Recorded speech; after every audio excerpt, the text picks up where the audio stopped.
ونعوذ بالله من شرور أنفسنا ومن سيئات أعمالنا من يهده الله فلا مضل له ومن يضلله فلا هادي له ونشهد أن لا إله إلا الله وحده لا شريك له ونشهد من الشيطان الرجيم بسم الله الرحمن الرحيم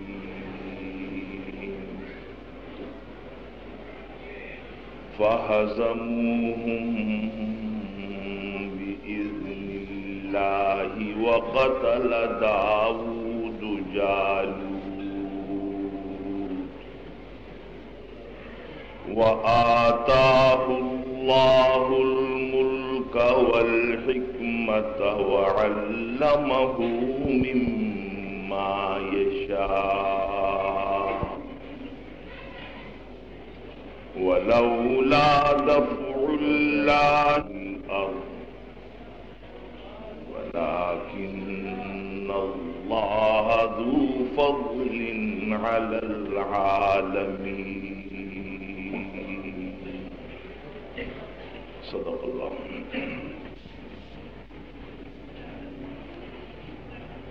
بزرگان محترم اور برادران عزیز، سب سے پہلے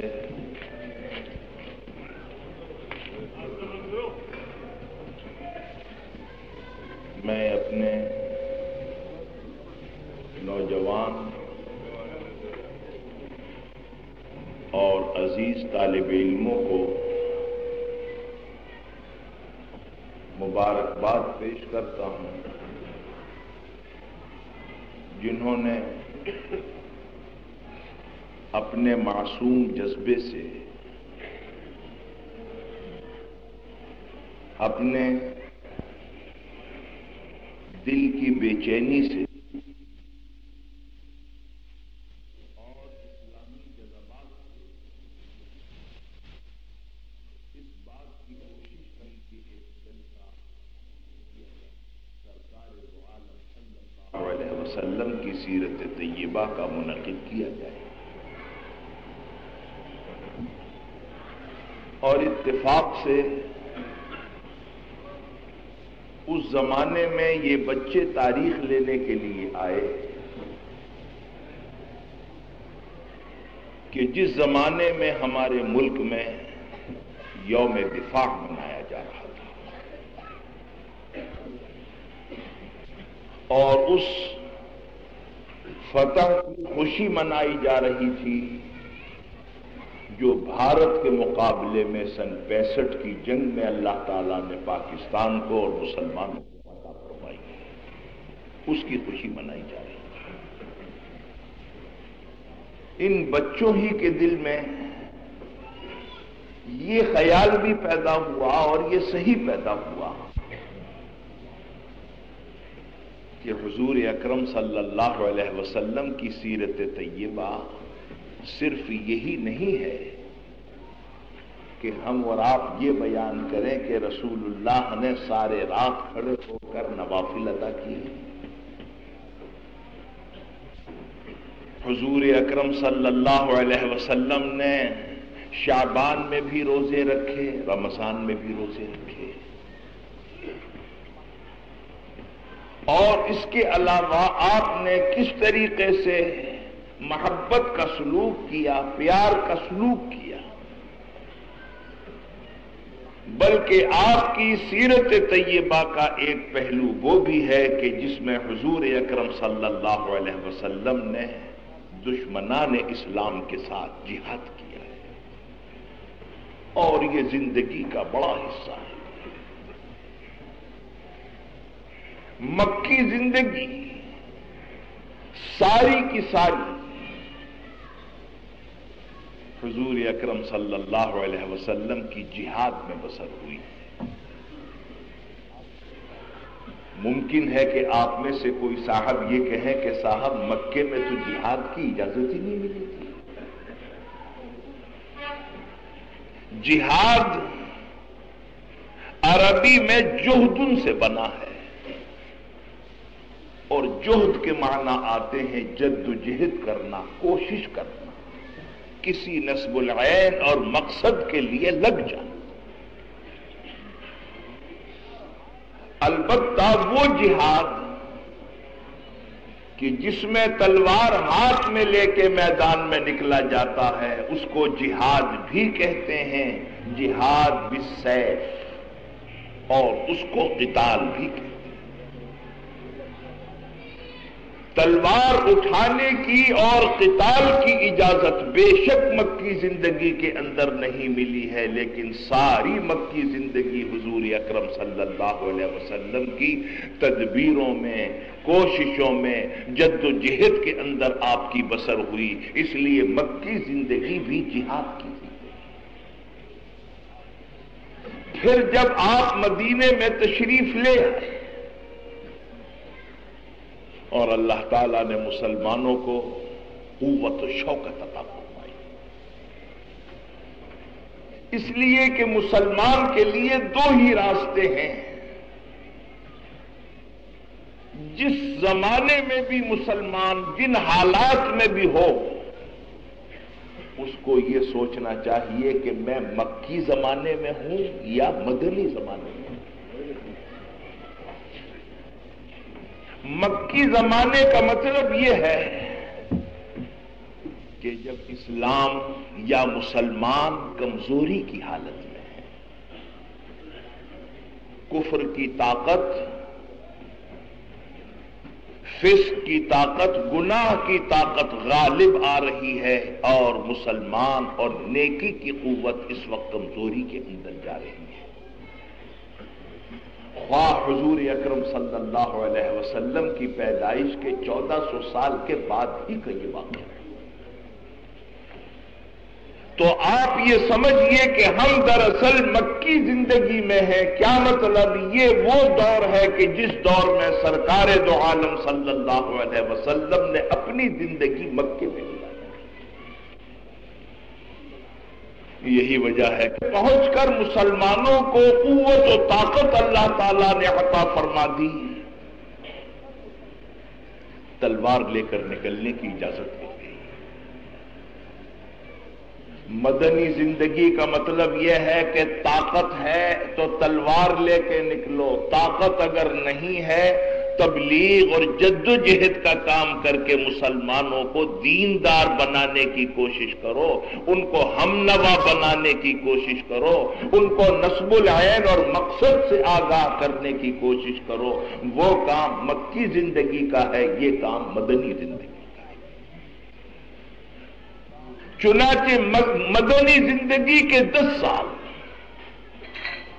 حضور اکرم صلی اللہ علیہ وسلم کے جہاد ہی جہاد میں گزرے ہیں. علماء نے لکھا ہے کہ کل غزوات اور غزوہ اصطلاح کے اندر اس جنگ اور لڑائی کو کہتے ہیں جس میں حضور اکرم صلی اللہ علیہ وسلم خود شریک ہوئے، اسے غزوہ کہتے ہیں. اور جس میں حضور اکرم صلی اللہ علیہ وسلم خود شریک نہیں ہوئے ہیں، لشکر آپ نے سجایا ہے، لیڈر اور لشکر کا امیر آپ نے منتخب فرمایا ہے، اس کے ہاتھ میں جھنڈا دیا ہے سرکار دو عالم صلی اللہ علیہ وسلم نے، ان کو خدا حافظ کہہ کے دشمنوں کے مقابلے کے لیے بھیجا ہے. یہ الگ لشکر ہیں، یہ غزوہ نہیں کہلاتا. غزوہ وہ ہے کہ جس میں حضور اکرم صلی اللہ علیہ وسلم خود امیر لشکر کی حیثیت سے شریک. علماء نے لکھا ہے کہ اگر کل غزوات کی تعداد اگر معلوم کی جائے تو کوئی تقریباً 37 ہے، بعضوں نے 24 لکھی. اور اگر ان لڑائیوں کی بھی تعداد شمار کر لی جائے کہ جس میں حضور نے دوسروں کے ہاتھ میں جھنڈا دے کے بھیجا ہے تو کوئی تقریباً 54 کے قریب ہوتے ہیں۔ اب آپ اندازہ لگائیے کہ 10 سالہ زندگی کے اندر آپ تو حساب کتاب اچھا پھیلانا جانتے ہیں، مولوی بیچارے کو تو حساب آتا نہیں۔ ہم نے اپنے استادوں سے سنا تھا، وہ فرمایا کرتے تھے کہ بھئی وہ پکا مولوی اسے کہتے ہیں جسے حساب نہیں، اور پکا تاجر اسے کہتے ہیں کہ جو ہر کام حساب ہی سے کرے۔ رمضان کے زمانے میں اسی رمضان میں ایک صاحب کے ساتھ گاڑی میں بیٹھا ہوا چلا آ رہا تھا، اور جگہ جگہ سے آواز آ رہی ہے قرآن کریم کی تلاوت کی، مسجدوں میں جانے کی، روشنی ہو رہی ہے، چہل پہل ہو رہی ہے۔ وہ تاجر کہنا تو یہ چاہتا تھا کہ رمضان کے زمانے میں دین کی بڑی رونق ہے، بڑی چہل پہل ہے، بہت لوگ دینداری کی طرف مائل ہو رہے ہیں، لیکن اس نے کیا کہا، میں آپ سے قسم کھا کر کہتا ہوں کہ اس میں کوئی مبالغے کی بات نہیں، جو لفظ ہے بعین ہی نقل کیے دیتا ہوں جو اس نے کہے۔ مجھ سے کہنے لگا کہ مولانا صاحب مسجدوں کے ہجوم کو دیکھ کر یہ خیال مجھے ہوا کہ اللہ میاں کو 500% کا نفع ہو رہا ہے۔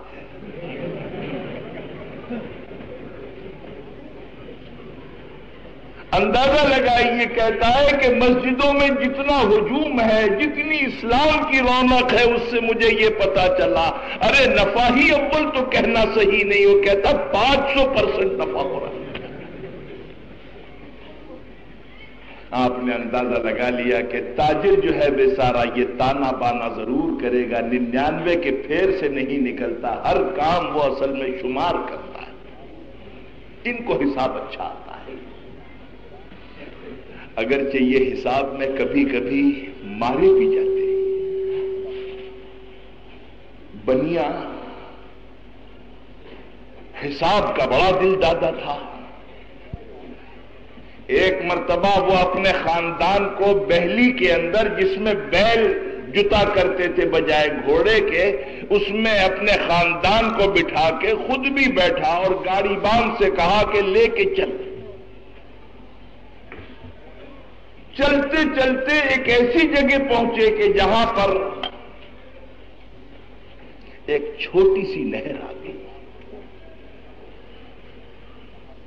اب گاڑی بان نے کہا کہ جی حضور آپ بتائیے کیا خیال ہے آپ کا؟ اس نے کہا کہ تو ٹھہر جا، میں ذرا نیچے اتر کے اس کی گہرائی، اس کے کنارے کو، اس کے بیچ کو دیکھ کے حساب لگاتا ہوں، اور حساب سے اگر صحیح ہوگا تو گاڑی ڈال دینا بیچ میں۔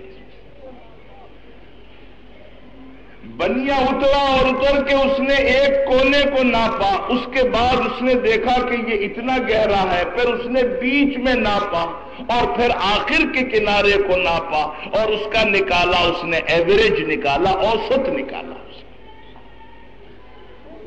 ارے اللہ کے بندے، اوسط نکالنے سے کیا فائدہ؟ گاڑی اگر ڈوبے گی تو بیچ میں ڈوبے گی، کوئی ایوریج میں تھوڑی ڈوبے گی گاڑی۔ لیکن اس نے اوسط نکالا تو اوسط تو قدرتی طور پر کم نکلنا تھا۔ بنیے نے کہا اس سے گاڑی بان سے کہ تو بے شک گاڑی ڈال دے، اس لیے کہ میں نے اپنا پورا حساب مرتب کر لیا ہے اور اس سے کوئی نقصان پہنچنے والا نہیں ہے، اور یہ کہہ کر اس نے اس کو کہہ دیا کہ گاڑی ڈال دے بیچ میں۔ گاڑی بان نے جو گاڑی ڈالی بیچ میں تو وہ ہلنے لگی۔ بنیا کہنے لگا کہ بھائی ذرا ٹھہر جا، شاید ایسا معلوم ہوتا ہے کہ حساب میں غلطی ہوئی ہے۔ اس کے بعد پھر یہ نیچے اترا اور اس نے اس کنارے کو اس کنارے کو ناپا، بیچ میں ناپا، اور ناپنے کے بعد اس نے کہہ دیا کہ نہیں حساب میرا بالکل ٹھیک ہے، اب تو پرواہ نہیں کر، چاہے گاڑی ہلے چاہے نہ ہلے، گاڑی ڈال دے۔ وہ اس نے جو گاڑی ڈالی تو وہ سارا کا سارا کنبہ میں گاڑی کے اس میں غرق ہو گیا، ڈوب گیا۔ یہ لکھا ہے کہ یہ دریا کے کنارے بیٹھا ہوا سر پکڑے ہوئے کہہ رہا تھا کہ لکھا جوں کا تو کنبا ڈوبا کیوں؟ میرا سارا لکھا ہی سارا کا سارا حساب تو بالکل میرا صحیح ہے، لیکن میری سمجھ میں نہیں آتا کہ یہ کنبا کیوں ڈوب گیا ہے۔ اور میں کبھی کبھی کہا کرتا ہوں، میں نے کہا ہماری حکومت جو ہے جب کبھی افسروں کی رپورٹ کے اوپر کوئی عمارت قائم کرتی ہے تو اس بیچارے کا حال اصل میں حاکم کا یہ ہوتا ہے، یہ نیچے سے جو رپورٹ دے دی وہ تو اصل میں بنیے کا حساب ہے۔ اب اگر حساب بنیے نے اس طریقے کا دیا ہے، وہ گاڑی آپ ڈالیں گے تو گاڑی حساب کی وجہ سے بچے گی تو ہے نہیں، وہ تو بہرحال ڈوب کے رہے گی۔ اور یہ لوگ جو ہے اصل میں یہ کہتے ہیں کہ جی ہمارے پاس جو لکھا ہوا حساب آیا ہے وہ بالکل بڑھیا، بہت اعلیٰ درجے کا ہے۔ تو خیر مطلب میرے کہنے کا یہ تھا، یہ ہمیشہ حساب سے بازی۔ آپ بتائیے کہ 54 یا 50 قسم کے غزوات جو ہیں، اگر آپ ان کو 10 سالہ زندگی پر پھیلائیں تو آپ کو ایسا معلوم ہوگا کہ رسول اللہ کے 10 سال زندگی کے ہر دوسرے مہینے، ہر تیسرے مہینے حضور اکرم صلی اللہ علیہ وسلم جہاد کے لیے تشریف لے جاتے تھے۔ مکی زندگی کل کی کل آپ کی جہاد اور قتال میں ہوتی۔ اور وہ لوگ جو حضور اکرم صلی اللہ علیہ وسلم کے بارے میں یہ کہتے ہیں کہ آپ نے اس دواجی عیش حاصل کرنے کے لیے بہت سی بیویوں سے شادی کر لی تھی، جیسے کہ یورپ کے مستشرقین اعتراض کرتے ہیں، ان سے یہ پوچھنا چاہیے کہ رسول اللہ نے مکے کی زندگی میں بھی کی یا نہیں کی؟ اس لیے کہ مکے کی زندگی میں تو قتال نہیں ہے، مکے کی زندگی میں تلوار کا جہاد نہیں ہے، لشکر کو لے جانا نہیں ہے، میدان جہاد میں جانے کا سوال نہیں ہے۔ اگر آپ کو اس دیواجی عیش حاصل کرنا ہوتا تو چلو چین اور سکون کے زمانے میں آپ شادیاں کرتے، لیکن سوچنے کی بات ہے آپ نے ایسے زمانے میں متعدد شادیاں کی ہیں جب ایک دن بھی سرکار دو عالم صلی اللہ علیہ وسلم کو چین سے گھر پہ بیٹھنا نصیب نہیں۔ اس لیے کہ مکی زندگی میں سوائے خدیجۃ الکبریٰ رضی اللہ تعالی عنہا کے کوئی بیوی حضور اکرم صلی اللہ علیہ وسلم کے گھر میں نہیں۔ نکاح کے 27 سال تک حضرت خدیجۃ الکبریٰ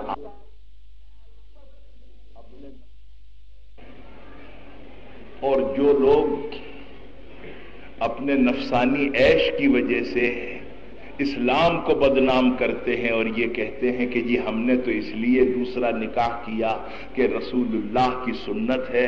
ارے بھائی رسول اللہ کی سنت تو یہ ہے کہ رسول اللہ نے پہلے نکاح پہ 27 سال گزار دیے، تب آپ نے دوسرا نکاح کیا۔ مہربانی کر کے آپ بھی اپنی پہلی بیوی کے ساتھ 27 سال گزار دیجئے، اور پھر اگر آپ رشتہ بھیجیں گے تو کہیں گے کہ یہ تو بڑے میاں ہیں، یہ تو شادی کے قابل نہیں ہے۔ تو میرے کہنے کا مطلب یہ ہے کہ 27 سال حضرت خدیجۃ الکبریٰ رضی اللہ تعالی عنہا کے ساتھ گزرے۔ حضور کی جب شادی ہوئی ہے آپ کی عمر ہے 25 سال اور حضرت خدیجہ کی عمر ہے 40، 15 سال پڑی۔ اور حضور کی عمر جب 53 سال تک پہنچ گئی، 27 سال ہوتے ہیں، 53 سال تک جب آپ کی عمر پہنچ گئی، اس وقت تک حضرت خدیجۃ الکبریٰ کے سوا کوئی دوسری بیوی آپ کی نہیں۔ اگر آپ کو عیش اٹھانا ہوتا تو آپ 30 سال کی عمر میں کرتے، 35 سال کی عمر میں کرتے، 40 سال کی عمر میں کرتے، 45 سال کی عمر میں کرتے، 50 سال کی عمر میں۔ مگر آپ نے اس زمانے میں کیا ہے کہ جب آپ کی زندگی کے صرف 8-9 سال باقی رہ گئے، 63 سال آپ کی کل عمر ہوئی ہے، اور 53 سال کی عمر تک حضرت خدیجۃ الکبریٰ کے سوا کوئی بیوی نہیں ہے۔ یہ درمیان کے 8-9 سال میں حضور اکرم صلی اللہ علیہ وسلم نے متعدد بیویوں سے نکاح۔ اس سے معلوم ہوا کہ کوئی اسلام کی حکمت اور اسلام کی مصلحت تھی کہ جس کی خاطر حضور اکرم صلی اللہ علیہ وسلم نے متعدد نکاح فرمائے۔ کیا حکمت تھی؟ ایک حکمت تو یہ تھی کہ رسول اللہ کی جو زندگی ہے وہ ہے دین اور شریعت، اور باہر کی جو زندگی ہے وہ تو صحابہ نے جمع کر لی، مرتب ہو گئی، لیکن خانگی اور گھریلو زندگی جو ہے وہ اب تک جمع نہیں کی گئی، اب تک مرتب نہیں کی گئی، اور وہ جمع نہیں ہو سکتی جب تک کہ خواتین اور عورتیں وہ رشتہ قائم کر کے حضور اکرم صلی اللہ علیہ وسلم کو نہ دیکھیں جس کا نام ازدواجی رشتہ ہے۔ کوئی ماں اگر اپنے بیٹے کی زندگی کا مطالعہ کرے تو وہ یہ تو بتا سکتی ہے کہ بحیثیت بیٹے کے یہ آدمی اچھا ہے، ماں کے ساتھ اس کا برتاؤ اچھا ہے، لیکن کوئی ماں یہ نہیں بتا سکتی کہ اگر اس کے ساتھ کسی لڑکی کا دامن وابستہ کر دیا جائے اور اس کو بیوی بنا دیا جائے، یہ آیا بیوی کے لیے شوہر بھی اچھا ہے یا نہیں ہے، ماں نہیں بتا سکتی۔ ایک بہن یہ بتا سکتی ہے کہ میرا بھائی اچھا ہے۔ ایک صاحب میرے دوستوں میں سے بڑے دیندار، بڑے نیک، کچھ روز کے بعد تشریف لائے اور فرمانے لگے کہ وہ میری لڑکی کی شادی ہوئی تھی، وہ شوہر کے پاس رہنا نہیں چاہتی۔ تو میں نے کہا کہ بھئی آپ کے تو گھر کا ماحول ایسا ہے، کیا بات ہے، کیا وجہ ہے؟ ایک دن وہ لڑکا آیا، اس لڑکے سے میں نے پوچھا کہ ارے بھئی کیا تمہاری طرف سے کوئی کوتاہی ہے، کوئی خرابی ہے، آخر یہ کیا وجہ کہ وہ لڑکی رہنا نہیں چاہتی ہے؟ اور لڑکی تھی پڑھی لکھی۔ تو اس لڑکے نے کہا کہ صاحب بات یہ، مجھے تو صرف اتنی بات معلوم ہوئی ہے، ایک دن وہ لڑکی یہ کہہ رہی تھی کہ تمہیں شاپنگ کا طریقہ نہیں آتا ہے، اس لیے میں تمہارے نکاح میں نہیں رہنا چاہتی۔ یورپ کے اخبارات میں تو پڑھا کرتے تھے،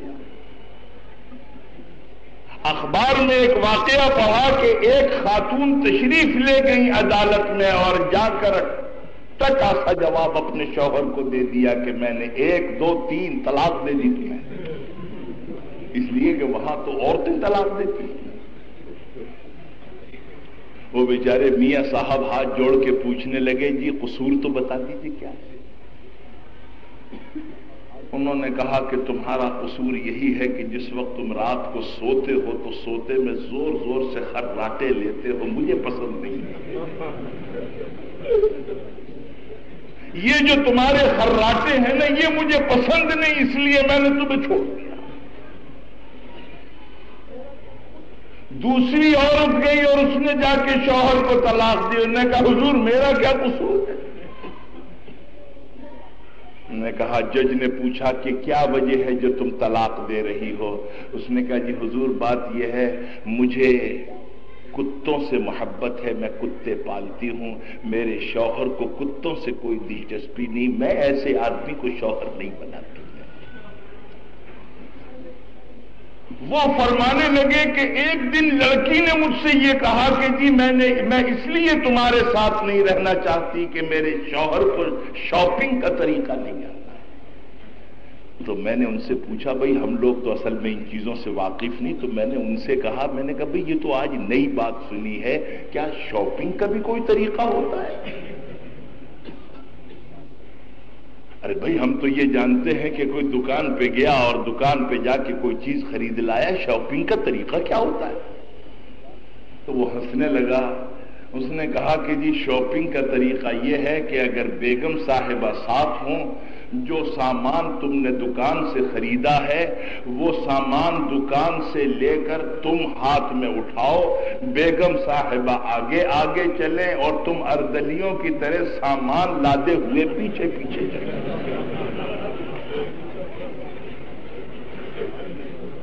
اس بیچارے سے کہیں یہ قصور ہو گیا ہوگا کہ یہ کہیں اپنی بیوی کے آگے آگے چلنے لگے ہوں۔ آپ اندازہ لگائیے کہ ہمارا معاشرہ کدھر جا رہا ہے، سوچنے کی بات ہے۔ کسی نے سچ کہا، فرمایا کہ اٹھو وگرنہ حشر نہیں ہوگا پھر کبھی،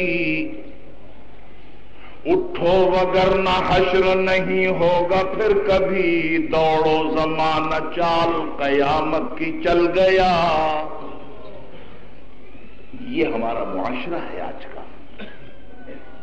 تو میں عرض یہ کر رہا تھا کہ حضور اکرم صلی اللہ علیہ وسلم کی زندگی کا صرف یہی ایک پہلو نہیں ہے کہ رسول اللہ تلاوت فرما رہے ہیں، رسول اللہ نوافل ادا کر رہے ہیں، رسول اللہ کی زندگی کا تابناک اور روشن پہلو یہ بھی ہے کہ ہاتھ میں تلوار ہے سرکار دو عالم صلی اللہ علیہ وسلم کے، اور میدان جہاد اور میدان قتال میں نظر آ رہے ہیں۔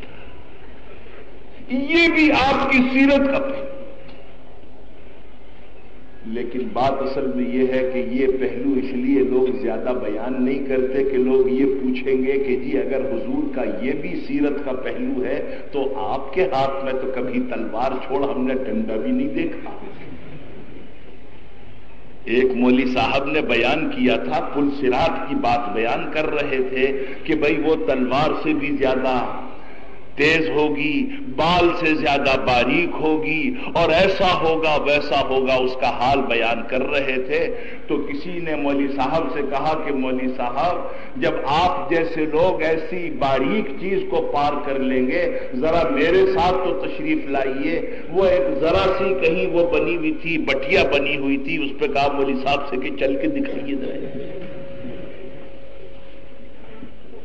اب وہ مولوی صاحب سے چلا نہ جائے تو کہنے لگا کہ مولوی صاحب آپ وہ بال سے باریک چیز پہ کیسے چلیں گے، یہ تو اتنی موٹی سی چیز پہ ہی نہیں چلا جاتا آپ سے۔ مطالبہ کریں گے قوم مطالبہ کرے گی، اور وہ یہ کہ رسول اللہ نے خون بہانے کے لیے تلوار لے کر نکلے تھے تو ہم نے تو کبھی پسینے کا ایک قطرہ بھی نہیں دیا۔ آج رسول اللہ کی زندگی کے اس پہلو کو ہم نے چھپا کے رکھا ہوا ہے، اور انگریز کے زمانے میں ہر چیز پہ واز آپ کہہ سکتے تھے، جہاد پہ واز کہنا اس کے یہاں بہت خطرناک تھا۔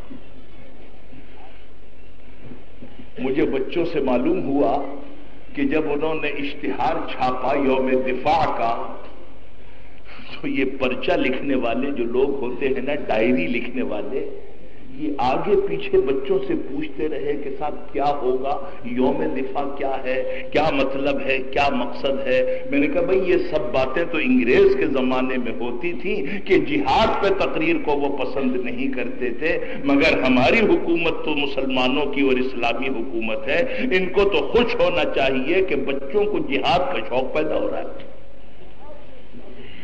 انگریزوں کے زمانے میں جو تھا یہ شجر ممنوعہ تھا، جہاد پر اجازت نہیں تھی۔ اسی لیے انگریزوں نے ڈر کر ایک شخص کو نبی بنایا، ایک شخص کو پنجاب میں نبی اور پیغمبر بنایا، اور یہ کہا کہ تم لوگوں کے سامنے جا کے اپنی نبوت کا پرچار کرو اور یہ کہو کہ میں نبی اور پیغمبر ہوں۔ اور وہ نبی اور پیغمبر بھی نکلا تو بڑا ماڈرن قسم کا نکلا، اس لیے کہ حضور اکرم صلی اللہ علیہ وسلم پہ تو صرف عربی ہی میں وحی اترتی تھی، اور وہ جو انگریزوں کا بنایا ہوا نبی اور پیغمبر جو متنبی تھا وہ کہتا تھا کہ مجھ پہ انگریزی میں بھی اترتی ہے۔ اور انگریزی میں جو وحی اترتی تھی، جو فرشتہ لے کے آتا تھا، معاف کیجئے، اس فرشتے کا نام تھا ٹیچی ٹیچی، اس فرشتے کا نام۔ انگریزوں نے یہ نبی اور یہ پیغمبر کیوں بنایا، یہ ڈرامہ کیوں کھیلا؟ اس لیے کھیلا کہ انہوں نے ہندوستان پر قبضہ کرنے سے پہلے مسلمانوں کی دیوانگی کا عالم دیکھ لیا تھا کہ مسلمان جہاد کے اندر مسلمان بالکل دیوانہ ہوتا ہے، اس کو کوئی طاقت دنیا کی سمجھا نہیں سکتی، اور اس کا یہ جذبہ جہاد اگر ہم نے مسلمانوں کے دل سے نہ نکالا تو کسی وقت بھی یہ بغاوت کر سکتے ہیں۔ اور خدا کی قسم، میں قسم کھا کر آپ سے یہ بات عرض کر رہا ہوں کہ اگر ہندوستان میں صرف ہندو قوم اگر موجود ہوتی اور مسلمان ہندوستان میں موجود نہ ہوتے، خدا کی قسم 100 سال چھوڑیے 500 سال کے اندر بھی انگریز اپنا بستر باندھ کے کبھی نہیں جا سکتا۔ کیوں؟ اس لیے کہ یہ مسلمان ہی کا دل گردہ تھا، مسلمان کے ہاتھ سے چونکہ اقتدار گیا تھا، اس لیے مسلمان کا یہ عالم تھا۔ خلافت ختم ہوئی ہے ترکی میں، خلافت عثمانیہ، لیکن ساری دنیا کا مسلمان بے چین اور بے قرار ہو گیا، اور ہندوستان کا مسلمان ہمیشہ سے یہ ہے، سارے جہاں کا درد ہمارے جگر میں ہے، یہ دو دو تلواریں لے کے نکلتے ہیں۔ اور یہ وہ زمانہ تھا جب مسلمانوں میں ایسی روح بیدار ہوئی ہے، ایسی روح بیدار ہوئی جو شاید جن لوگوں نے دیکھا ہے وہی اس کے مزے سے واقف ہیں۔ بولی اماں محمد علی کی جان بیٹا خلافت پہ دے دو، یہ وہ زمانہ ہے۔ گاندھی جی نے یہ دیکھا کہ ہماری ہندو قوم جو ہے اگر کہیں خون کا قطرہ بھی اگر گر جائے تو فوراً آنکھوں پہ پٹی باندھ لے کے دیکھا نہیں جاتا، دیکھا نہیں جاتا۔ اور اگر کہیں لال پگڑی والے کو دیکھ لے، اس زمانے میں لال پگڑی پولیس والوں کی ہوا کرتی تھی، اگر لال پگڑی والے کو اگر کہیں دیکھ لے تو ہندو جو تھا وہ فوراً اپنے گھر میں گھس کے دروازہ بند کر لیتا۔ اس کو یہ بات معلوم تھی اس قوم میں جان نہیں، لیکن جب دیکھا کہ مسلمان مذہبی جذبے میں سرشار میدان میں نکل آیا ہے تو آپ اندازہ لگائیے، تاریخ میں آپ کو یہ بات ملے گی کہ خلافت کمیٹی کے پلیٹ فارم پر گاندھی جی بھی تشریف لائے۔ آپ کی سمجھ میں یہ بات آتی ہے کہ ایک شخص جو اسلامی حکومت کے نام سے بھی بیزار ہو، کیا وہ چاہتا تھا کہ مسلمانوں کی خلافت ہندوستان میں قائم ہو جائے؟ کبھی بھی وہ یہ بات چاہتا تھا؟ نہیں، لیکن اس کا مقصد یہ تھا کہ مسلمان اس وقت مذہبی جذبے میں جوش میں سرشار ہیں، نکل رہے ہیں، جیلوں میں جا رہے ہیں، لیکن اگر ہماری ہندو قوم اگر یہ سوتی رہی تو مسلمان بازی لے جائے گا، مسلمان جیت جائے گا، مسلمان کے سہارے سہارے اس دھوتی پہننے والی قوم کو بھی تھوڑا بیدار کیا جائے۔ یہی وجہ ہے اس زمانے میں سیاست کی باغ ڈور مسلمانوں کے ہاتھ میں تھی، ہندو مقتدی کی حیثیت سے پیچھے پیچھے چلتا تھا، اقتدار مسلمانوں کے ہاتھ میں، سیاسی باغ ڈور مسلمانوں کے ہاتھ میں۔ لیکن گاندھی جی نے اپنی قوم کو یہ سبق پڑھایا تھا کہ جس نے تمہیں سیاست سکھائی، جس نے تمہیں بہادر بنایا، جس نے تمہیں جیل جانا سکھایا، جس نے تمہیں نعرے لگانے سکھائے، اس کے ساتھ ساتھ چلو، لیکن اس طرح چلو کہ کوہنیاں مار مار کے اسے پیچھے کرتے رہو، تم آگے ہوتے رہو۔ اور نتیجہ یہ ہوا کہ جب آزادی کی منزل قریب آئی تو مسلمانوں نے دیکھ لیا کہ وہ قیادت اور وہ باغ ڈور سیاست کی جو ہمارے ہاتھ میں تھی اور ہندو پیچھے پیچھے چل رہا تھا، وہ باغ ڈور آج ہندو کے ہاتھ میں ہے اور مسلمان پیچھے پیچھے چل رہا ہے، پاسا پلٹ گیا۔ تو خیر میں یہ بات کر رہا تھا کہ مسلمانوں کے جذبے جہاد سے انگریز بڑا خائف تھا، چنانچہ ایک ایسا نبی اور پیغمبر پیدا کیا گیا جو برطانوی نبی ہے، جو سرکاری نبی تھا، جس نے سب سے پہلا کام یہ کیا کہ میں دنیا میں نبی بنا کر بھیجا گیا ہوں، آپ کے آنے کا مقصد کیا ہے؟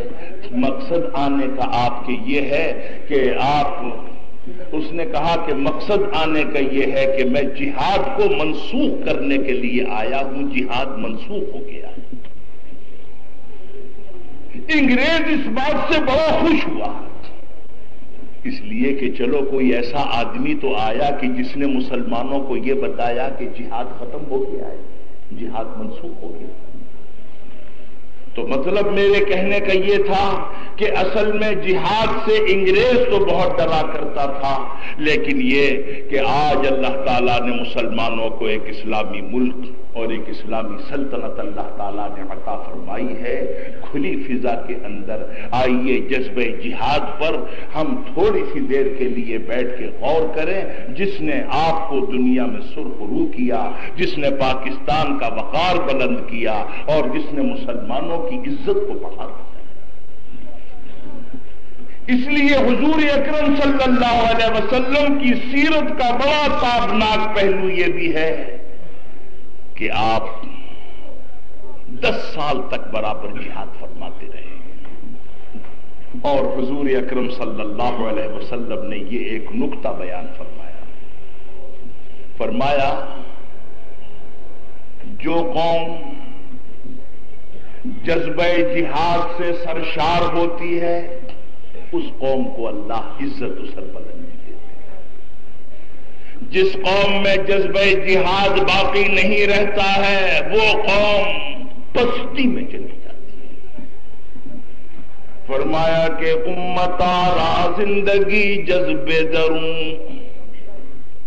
امتارا زندگی جذبے دروں، کم نظر ای جذب راگو ید جنوں، ہیچ قوم زیر چرخ لاجورد، بے جنون ذو فنو کار نہ کرد۔ اگر کسی قوم میں جذبہ اور طلب ہوتی ہے تو اسی کی وجہ سے وہ قوم زندہ کہلاتی ہے، اگر کسی قوم میں وہ جذبہ اور طلب موجود نہیں ہے تو وہ قوم مردہ اور پست کہلاتی ہے۔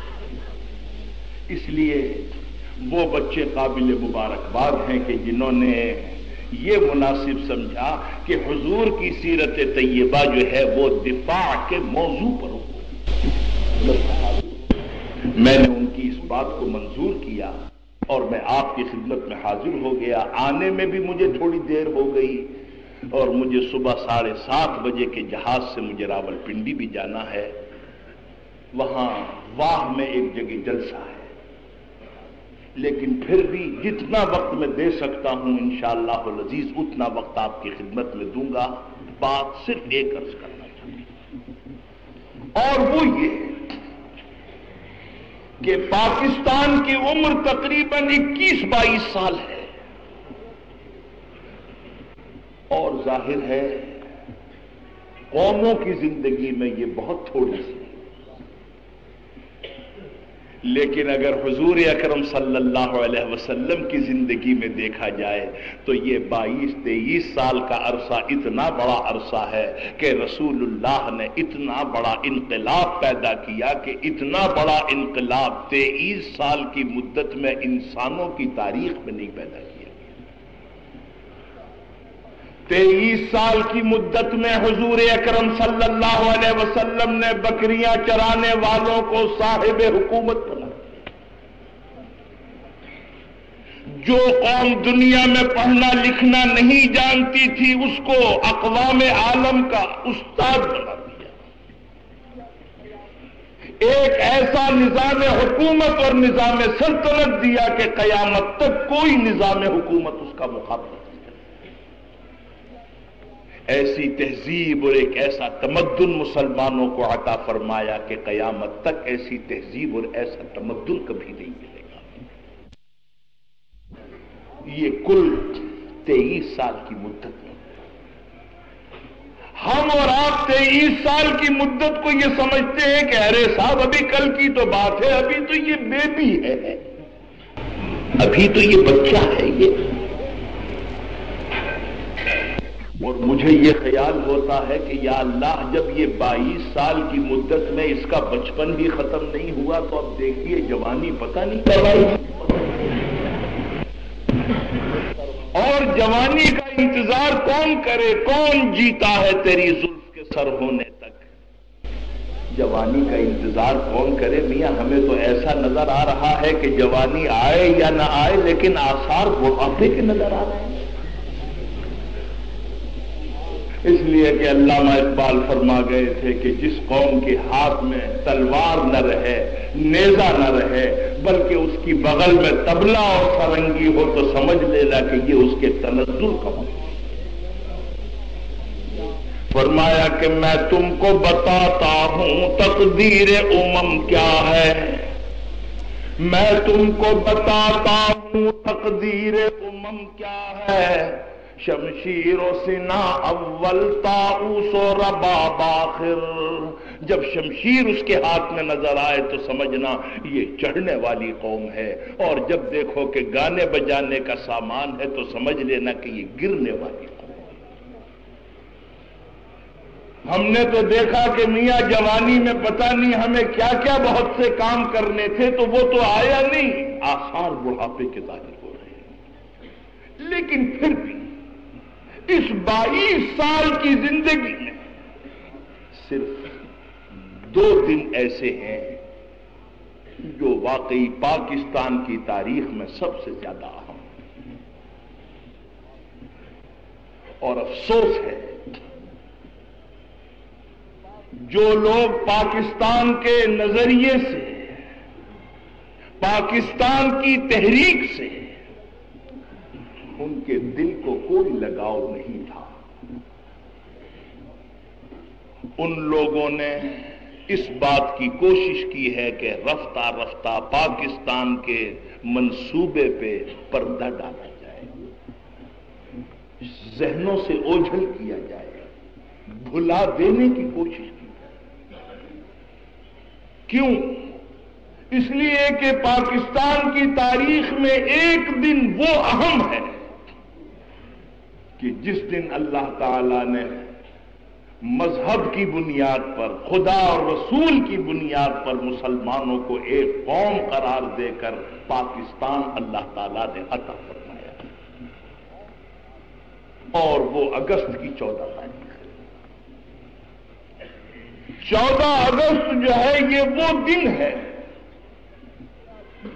کہ جس دن مسلمانوں کا یہ مطالبہ منظور ہو گیا، وجود میں آ گیا کہ مسلم قوم ایک الگ قوم ہے، اس کی تہذیب الگ ہے، اس کا تمدن الگ ہے، اس کا مذہب الگ ہے، اس کی روایات الگ ہے، اس کے سلام کرنے کا طریقہ الگ ہے، اس کے لباس پہننے کا طریقہ الگ ہے، اور ہندو قوم کا طرز طریقہ بالکل اس سے مختلف الگ ہے۔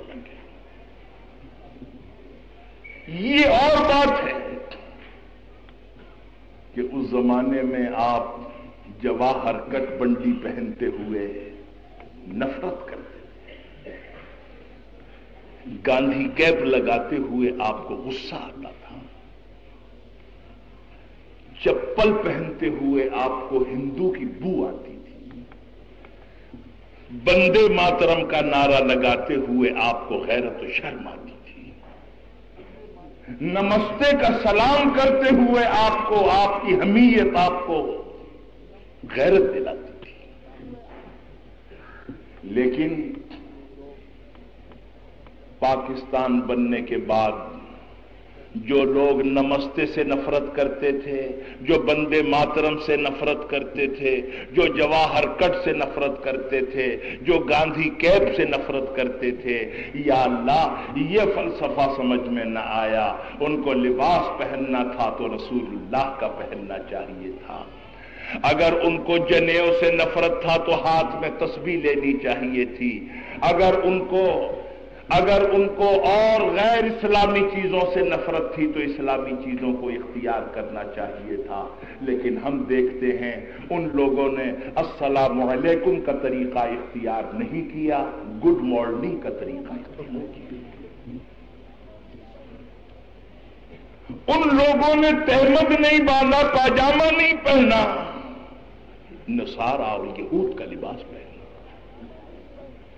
کیا وجہ ہے کہ اگر آپ کو جنیو سے نفرت تھی تو آپ کو ٹائی سے نفرت نہیں؟ اگر آپ کو واقعتاً گاندھی کیپ سے نفرت تھی تو نصرانیوں کی ٹوپی سے نفرت نہیں؟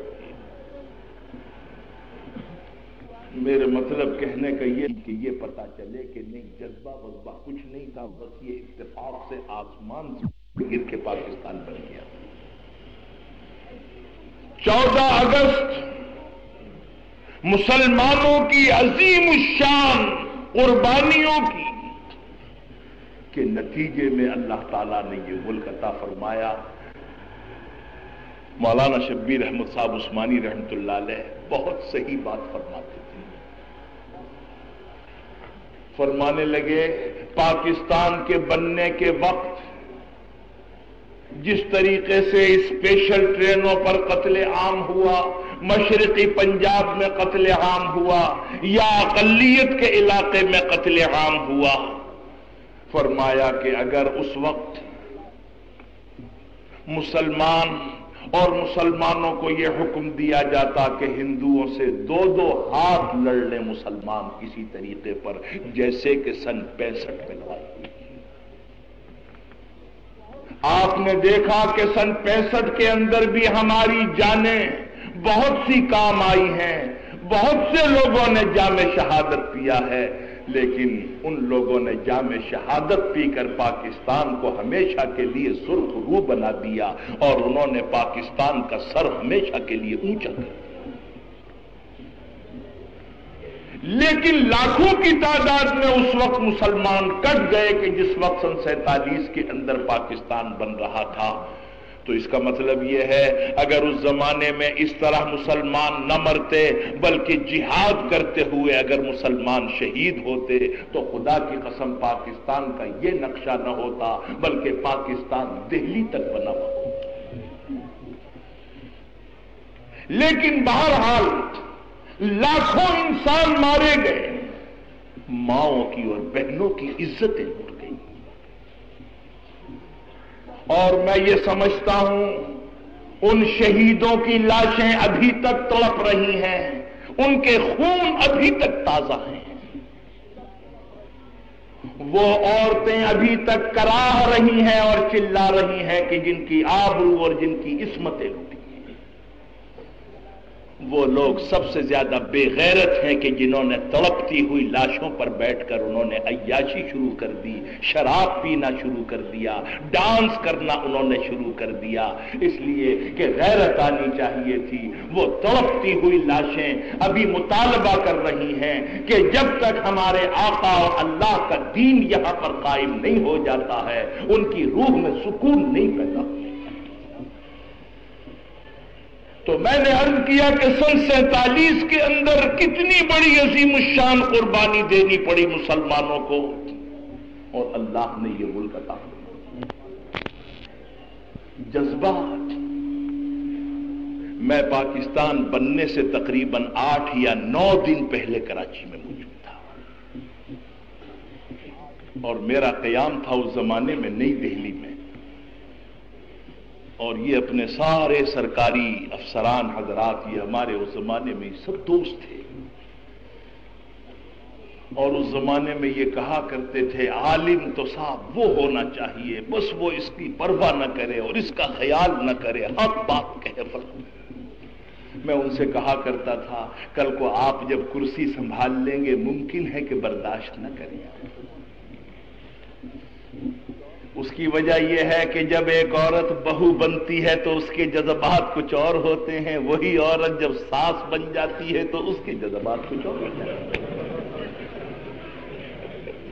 ایک روس کی عورت تھی، وہ یہ کہا کرتی تھی کہ میں بڑی بدقسمت ہوں، جب میں بہو بن کے گئی تو مجھے ساس اچھی نہیں ملی، جب میں ساس بنی تو بہو اچھی ملی.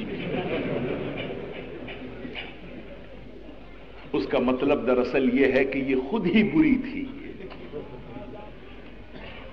اس لیے میں نے عرض کیا یہی نوجوان آج آپ کے جو آپ کو فرعون بنے ہوئے نظر آتے ہیں، یہ اس زمانے میں وہ اعداد و شمار جمع کیا کرتے تھے اس محلے میں کتنے مسلمان ہیں، بچاؤ کے لیے کیا کیا چیزیں مہیا کرنی چاہیے، ٹیلی فونوں کی لسٹ بنانی چاہیے، کس کے پاس کیا کیا چیزیں ہونی چاہیے.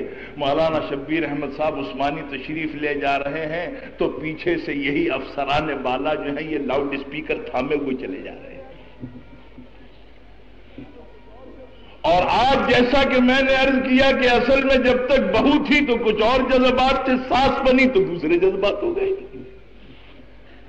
اس زمانے کی بات عرض کر رہا ہوں کہ 8 دن پہلے میں یہاں موجود تھا اور کوشش ہماری یہ تھی کہ اسمبلی کا اجلاس تلاوت قرآن سے شروع، یعنی جو ممبر اندر ہیں ان کو قرآن کریم کی تلاوت سے شروع کرنا چاہیے.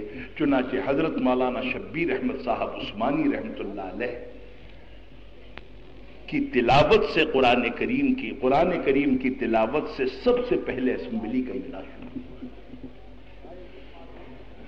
اور جو لوگ آج یہ کہتے ہیں کہ یہ علماء جو تھے یہ پاکستان کے خلاف تھے، انہوں نے کوئی جدوجہد پاکستان کے لیے نہیں کی، آپ کو یہ بات نوٹ کرنی چاہیے. مغربی پاکستان میں سب سے پہلے پاکستان کا جھنڈا شبیر احمد عثمانی نے لہرایا، اور مشرقی پاکستان میں سب سے پہلے پاکستان کا جھنڈا مولانا ظفر احمد عثمانی نے لہرایا. لیکن جو لوگ نہ اصل میں ملک کی تاریخ سے واقف ہیں نہ علماء کی تاریخ سے واقف ہیں، وہ لوگ اس زمانے میں جو چاہیں اپنی کتابوں کے اندر لکھ دیں.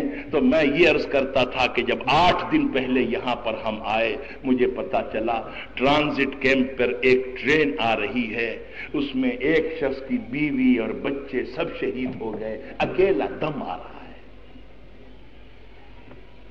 میں اپنے بعض دوستوں کے ساتھ اسٹیشن پر گیا.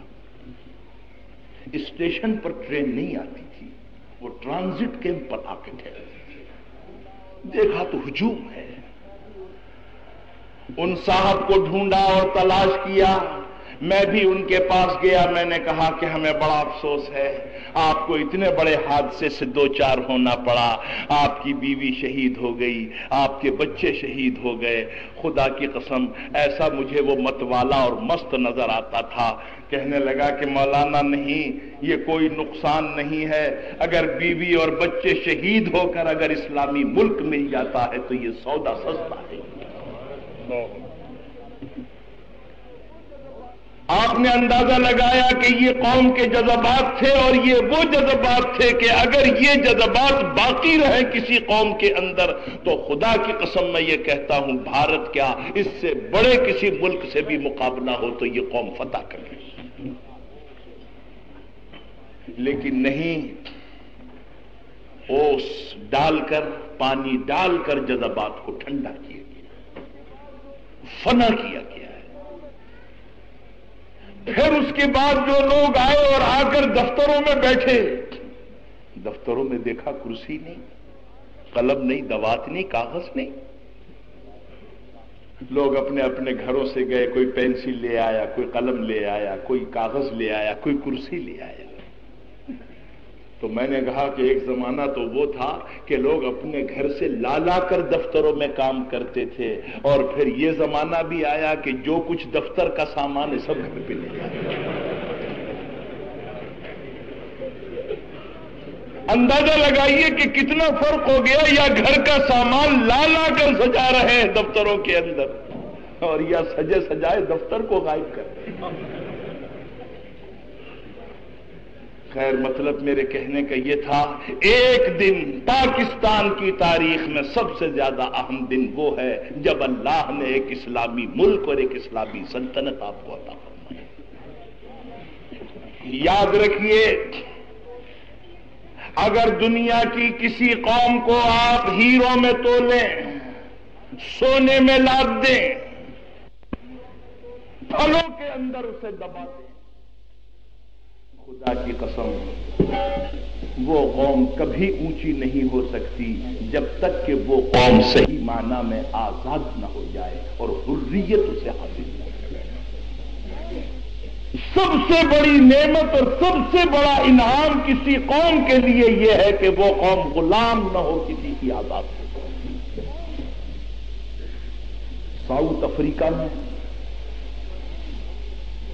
جو ہمارے بھائی ہندوستان اور پاکستان کے ہیں، آپ ان کا دیکھیے معیار زندگی آپ کے معیار زندگی سے بہت اچھا اور اعلیٰ ہے،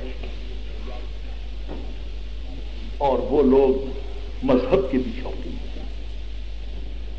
ان کی مسجدیں شاید آپ کے یہاں کسی سرکاری حاکم کا ایوان اتنا خوبصورت نہیں ہوگا جتنی کہ ان کی مسجدیں خوبصورت ہیں۔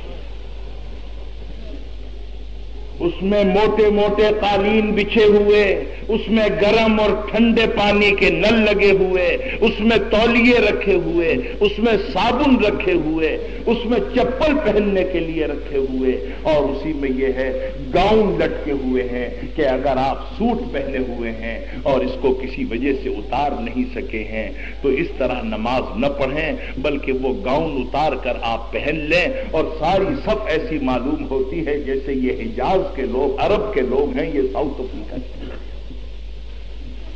بڑے اچھے لوگ ہیں۔ معیار زندگی آپ سے بہت اونچا اور اچھا ہے۔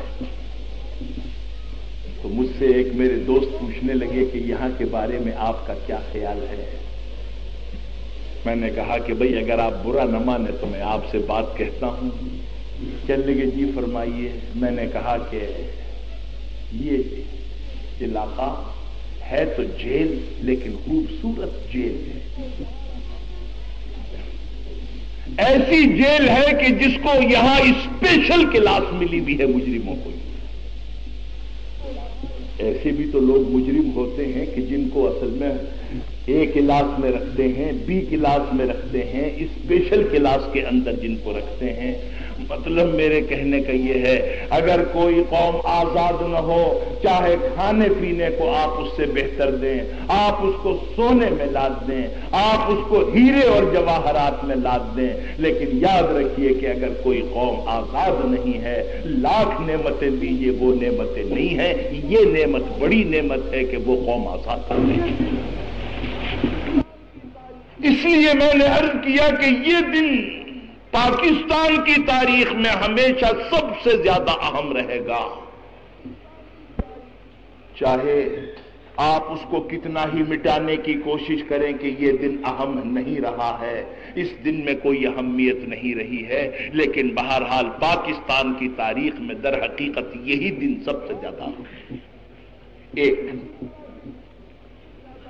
اور پاکستان کی تاریخ میں دوسرا دن وہ سب سے زیادہ اہم ہے کہ جس دن اللہ تعالیٰ نے بھارت کی 8 گنی طاقت کے مقابلے میں پاکستان کے سرفروش مجاہدوں کو، اور ان مجاہدوں کو کہ جن کے پاس لڑنے کا سامان اتنا نہیں ہے جتنا کہ بھارت والوں کے پاس ہے، ان کے مقابلے پر اللہ تعالیٰ نے ان کو فتح، کامرانی اور عزت عطا فرمائی، بلکہ ہونا یہی چاہیے تھا۔ اس کی وجہ یہ ہے اس قوم کی بزدلی، وہ قوم دنیا میں سب سے زیادہ بزدل ہے جو اعلان کیے بغیر حملہ کرتی، وہ قوم دنیا میں سب سے زیادہ بزدل ہے۔ اسلام یہاں تک کہتا ہے کہ اگر کسی قوم کے درمیان تمہارے ان کے معاہدہ ہے تمہارے لیے حملہ کرنا جائز نہیں ہے جب تک اعلان کر کے یہ نہ بتا دو کہ بھئی اب تمہارے درمیان کچھ نہیں رہا، ہوشیار رہنا۔ لیکن آپ کو معلوم ہے بھارت والوں نے بغیر کسی نوٹس کے اور رات کے وقت حملہ کیا، اور یہ قوم جو بغیر کسی اطلاع کے حملہ کرتی ہے یہ دنیا میں سب سے زیادہ ظالم ہے۔ ظالم ہونے کی وجہ یہ ہے کہ اصل میں لڑائی میں لڑنے والے بوڑھے نہیں ہوتے، بوڑھی عورتیں نہیں ہوتی، مذہبی راہب بوڑھے نہیں ہوتے، بچے نہیں ہوتے۔ اعلان کرنے کا مقصد یہ ہے کہ جو ہمارا شکار نہیں بننے چاہیے ان کو الگ کر دیا جائے۔ لیکن جب کوئی قوم بغیر کسی اطلاع کے حملہ کرتی ہے تو اس کا مطلب یہ ہے وہ قوم سب سے زیادہ بزدل ہے، وہ بوڑھوں اور بچوں کو حملہ کرنا چاہتی ہے، وہ ان عورتوں کے اوپر حملہ کرنا چاہتی ہے جو دنیا کی کوئی قوم جنگ کے اندر ان کے اوپر حملہ نہیں کرتی۔ اور یہی نتیجہ ہوتا ہے کہ جب کوئی قوم بے خبری کے اندر حملہ کرتی ہے تو اس کا انجام اور نتیجہ اسی طریقے پر سامنے آتا ہے۔ انہوں نے حملہ کیا اور پاکستان کے مجاہدوں نے تو بے شک مقابلہ کیا ہے۔ باقی ایک بات میں یہ عرض کر دوں، جنگ جتوانے کے طریقے اللہ کے قبضے میں اور اللہ کے اختیار میں ہیں۔ غزوہ بدر کے اندر دشمنوں نے جو پوزیشن اختیار کی وہ بڑی مضبوط تھی، اور مسلمانوں کو جو جگہ ملی وہ جگہ بھی اچھی نہیں تھی، وہ جگہ تھی ریتیلی، وہ جگہ تھی نیچی۔ کافروں کے پاس جگہ تھی اچھی، خدا کی شان، لیکن عین اس رات میں جس رات میں کہ لڑائی ہونے والی تھی اسی رات میں زبردست بارش ہو گئی،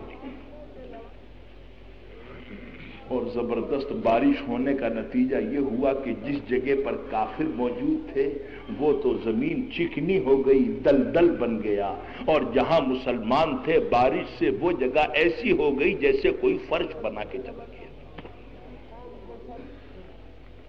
یاد رکھیے جب اللہ تعالیٰ کسی قوم کو سربلندی اور عزت عطا فرماتے ہیں تو حالات بھی اللہ تعالیٰ اسی طریقے پہ پیدا فرما دیتے ہیں۔ چنانچہ بھارت کی فوج کا وہ حصہ کہ جو لاہور کی طرف سے حملہ کرتا ہوا چلا آ رہا ہے، آپ دیکھیے وہ اندر گھسے ہوئے چلے آ رہے ہیں، انہیں پاکستان کی فوج نظر نہیں آ رہی ہے۔ ہو سکتا تھا کہ اندر داخل ہو جائیں، اور اسی لیے انہوں نے چھچوری حرکت بھی کی جو ساری دنیا میں ذلیل ہوئے۔ وہ باٹا پور قریب جگہ ہے، وہاں سے ایک بس لے گئے اٹھا کے، باٹا پور سے ایک بس اٹھا کے لے گئے جس میں لاہور کی وہ پلیٹ لگی ہوئی تھی، اور بھارت میں جا کے اس کا خوب فوٹو ووٹو کھینچا اور ساری دنیا کے اخبارات میں دکھا دیا۔ ساؤتھ افریقہ کے لوگ مجھ سے کہنے لگے کہ جب یہ خبر آئی کہ صاحب لاہور جو ہے وہ مسلمانوں کے ہاتھ سے نکل گیا اور پاکستان کے قبضے سے نکل گیا، بھارت والوں نے لاہور پہ قبضہ کر لیا، ارے صاحب وہاں کی پلیٹ کی ایک بس دکھائی ہے۔ تو وہاں پر یہ ہوا، مسلمان بیچارے اپنے گھروں میں گھس گئے اور گھروں میں گھس کے رونے لگے۔ آپ اندازہ نہیں لگا سکتے ہیں آپ میں کیا سرخاب کا پر ہے کہ آپ کی مصیبت سے ساری دنیا کے مسلمان بے چین ہو جاتے ہیں۔ سوچیے، ابھی یہود اور عرب کی جو لڑائی ہوئی، جس کو وہ لوگ عرب کی لڑائی کہتے ہیں اور ہم کہتے ہیں کہ یہود اور عالم اسلام کی لڑائی، لیکن نام لینے کی ضرورت نہیں ہے۔ ممالک عرب اور ممالک اسلامیہ میں بعض ملک ایسے بھی تھے کہ وہاں پر دن اور رات میں کسی نے یہ محسوس ہی نہیں کیا کہ ہمارے پڑوس میں کوئی لڑائی بھی، محسوس بھی نہیں کیا. اور آپ اندازہ لگائیے کہ پاکستان سے کوئی تعلق نہیں، لیکن ساری دنیا کا مسلمان جو ہے یہاں کی تکلیف سے تکلیف محسوس کرتا ہے، یہاں کی راحت اور خوشی سے خوشی محسوس کرتا ہے. وہ لوگ کہنے لگے ساؤتھ افریقہ والے کہ صاحب یہاں پر ایک ہندو نے یہ خبر مشہور کر دی اور اس کا نتیجہ یہ ہوا سب مسلمان چھپ چھپ کر اپنے گھروں میں جا کے خوب روئے، اور ہندوؤں نے رات کو مٹھائیاں بانٹی. لیکن فرمانے لگے کہ جب صبح کو اٹھے اور خبروں کی تردید ہوئی اور یہ پتا چلا کہ یہ خبر غلط تھی، یہ قسم کھا کے وہ بتا رہے تھے اتنا مسلمانوں کو غصہ آیا ہے کہ جنہوں نے خبر مشہور کی تھی جوتا لے کے ان کو مارا. تو خیر میں یہ بات عرض کر رہا تھا کہ وہ آئے، ان کے دل میں یہ خیال پیدا ہوا کہ یہاں پاکستانی فوج نظر نہیں آ رہی، ہم بس اٹھا کے لے جا رہے ہیں، کوئی روکنے والا بھی نہیں ہے. تو ان کے دل میں یہ خیال آیا کہیں ایسا تو نہیں ہے کہ یہ لوگ ہمارے پیچھے پیچھے تعاقب کرتے ہوئے چلے آ رہے ہیں، کہیں گھیرا ڈال کے ہمیں نہ لے لیں، آگے نہیں بڑھنا چاہیے. اللہ تعالیٰ کی مدد کا ایک طریقہ تو یہ ہے کہ دشمن کے دل میں ہول پیدا کرنا، اور ایک طریقہ یہ ہے کہ مجاہد کے دل میں جذبہ جہاد و جرأت پیدا کرنا. یہی وہی طریقہ ہے کہ اللہ تعالیٰ نے اختیار فرمایا، ان کے دلوں میں یہ ڈر و خوف پیدا ہو گیا، بھائی آگے نہ بڑھو، پتہ نہیں پیچھے سے کیا مصیبت آنے والی، آگے نہ جاؤ. اتنے میں ہمارے وہ مجاہد کہ جن کے سینوں میں صحیح معنی میں اسلام کا جذبہ تھا، صحیح معنی میں دین کا جذبہ تھا، معاف کیجئے وہ لوگ جھوٹ بولتے ہیں جو یہ کہتے ہیں کہ ان کے اندر حب الوطنی کا جذبہ تھا. حب الوطنی خاک بھی کوئی چیز نہیں، اصل جذبہ دین کا جذبہ ہے، اصل جذبہ اللہ اور اس کے رسول کی محبت کا جذبہ ہے. حب الوطنی کیا چیز ہوتی؟ یہی کراچی ہے جس میں ہم اور آپ رہتے ہیں. خدا نہ کرے میں پوچھتا ہوں آپ سے کہ اگر کہیں 50 سال کے بعد اگر کوئی ایسا موقع آیا کہ یہاں پر کفر کا غلبہ ہو گیا، اسلام کا نہ رہا، تو کیا ہماری نسل جو ہے یوں کہے گی ہائے ہمارا وطن کراچی؟ لا حول ولا قوت. وطن کیا چیز ہوتی ہے؟ اور یہ تو خدا کا لاکھ لاکھ شکر ہے کہ ہمارے ماں باپ نے ہمیں اینٹ پتھر سے محبت کرنا نہیں سکھایا، جذبہ حب الوطنی ہمارے اندر پیدا نہیں کیا. اگر کہیں جذبہ حب الوطنی پیدا ہوتا تو بمبئی کے لوگ اس زمانے میں بمبئی کو یاد کرتے. ہمارا وطن تھا، ہم وہاں پیدا ہوئے تھے، ہمارے ماں باپ وہاں پیدا ہوئے تھے. کوئی مدراس کو یاد کرتا، کوئی یو پی کو یاد کرتا، کوئی دہلی کو یاد کرتا. اور صرف یہی نہیں بلکہ اگر ہمارے بزرگ اور ہمارے ماں باپ جذبہ حب الوطنی ہمارے اندر پیدا کرتے تو جتنے لوگ باہر سے آئے تھے سب غدار ہو جاتے. لیکن ایسے نوجوان بھی موجود تھے کہ جن کے عزیز رشتہ دار بھی وہاں پر موجود ہیں، لیکن جہاز لے کے گئے اور جا کر اپنے انہی علاقوں کو جن کو وہ اپنا علاقہ سمجھتے تھے جا کر انہوں نے بم باری کی. اور کرنا چاہیے. کیوں؟ اس لیے کہ اسلام یہ کہتا ہے وطن کوئی چیز نہیں. اگر وطن ہے تو وہ ایک علاقہ وطن کہلاتا ہے جس میں اللہ کا دین قائم کیا جا سکتا ہے، وہ علاقہ وطن ہے اسلام کا. اور جہاں پر کفر کا غلبہ ہے اور جہاں پر اللہ کا دین قائم نہیں کیا جا سکتا وہ وطن نہیں ہے. اینٹ پتھر سے محبت کرنا نہیں سکھایا. اسی لیے علامہ اقبال نے صحیح بات کہی، اس نے کہا کہ گفتار سیاست میں وطن اور ہی کچھ ہے، گفتار سیاست میں وطن اور ہی کچھ ہے، ارشاد نبوت میں وطن اور ہی کچھ ہے۔ ارشاد نبوت میں دارالاسلام کو وطن کہتے ہیں۔ اب آپ سمجھ گئے ہمارا اور آپ کا سب کا وطن کیا ہے؟ دارالاسلام، اسلامی ملک اور اسلامی سلطنت، یہ ہمارا۔ اس لیے میں نے عرض کیا کہ بڑے افسوس کی بات ہے، دین کے جس جذبے کی بنا پر اللہ نے ہم کو کامیابی عطا فرمائی، ہم نے اس کی بھی قدر نہیں کی۔ سن 47 جو جذبہ مسلمانوں میں پیدا ہوا، کس وجہ سے پیدا ہوا؟ گاندھی جی بہت چالاک شخص تھا، اور اپنی قوم کے لیے حقیقت یہ ہے کہ پیغمبری کا درجہ رکھتا تھا، بہت چالاک تھا۔ جب گاندھی جی نے کانگریس کی تحریک کو شروع کیا، انہوں نے دیکھا کہ یہاں جلسوں میں کوئی آتا ہی نہیں، رونق ہی نہیں۔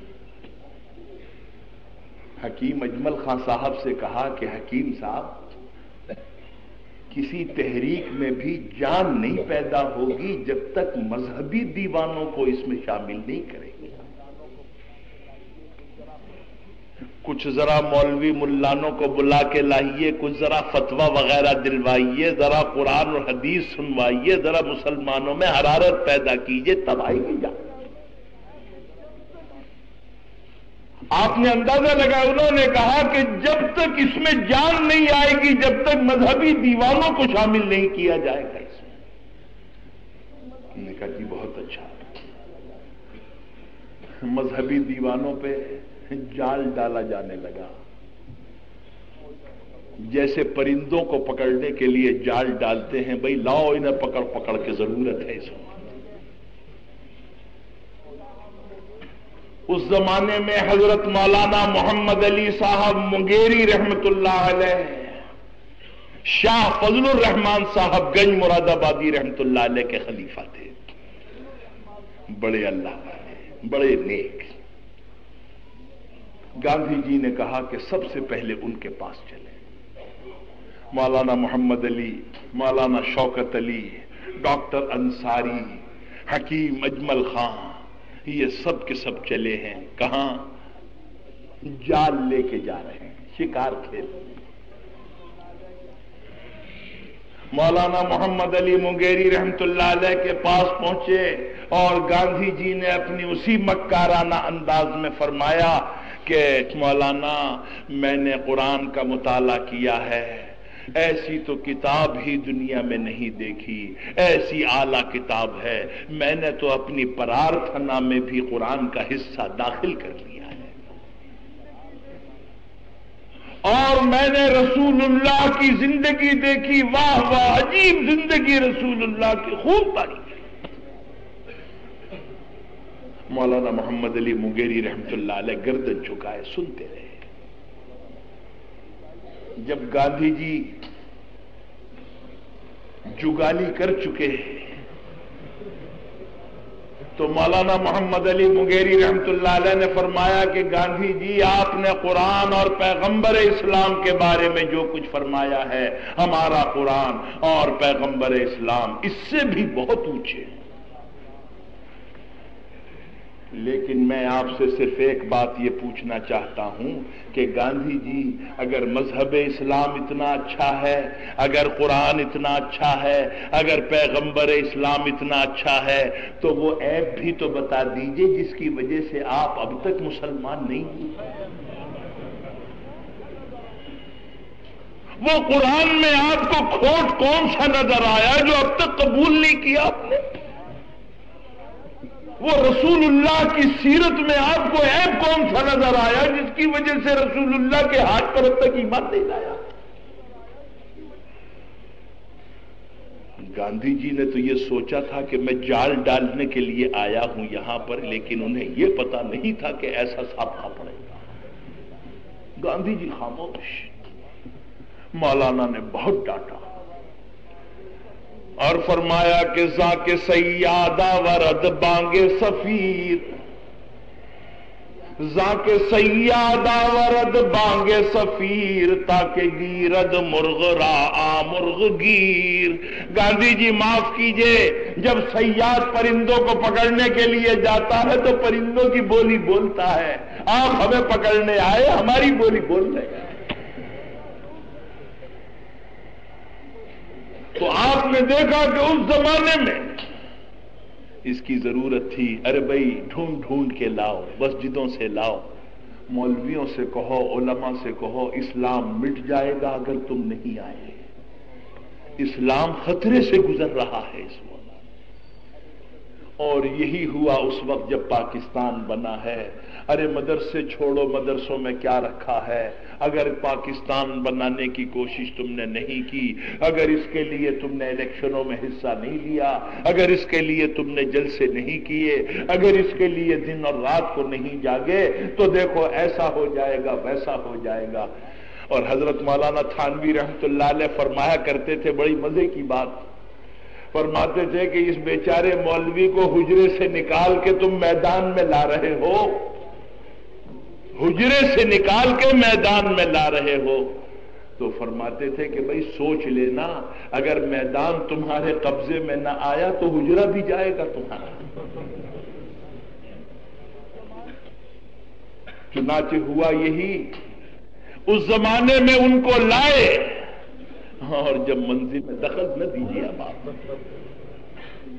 اب آپ کی ضرورت باقی نہیں رہی، باقی آپ کا بہت بہت شکریہ کہ منزل ہمیں حاصل ہو۔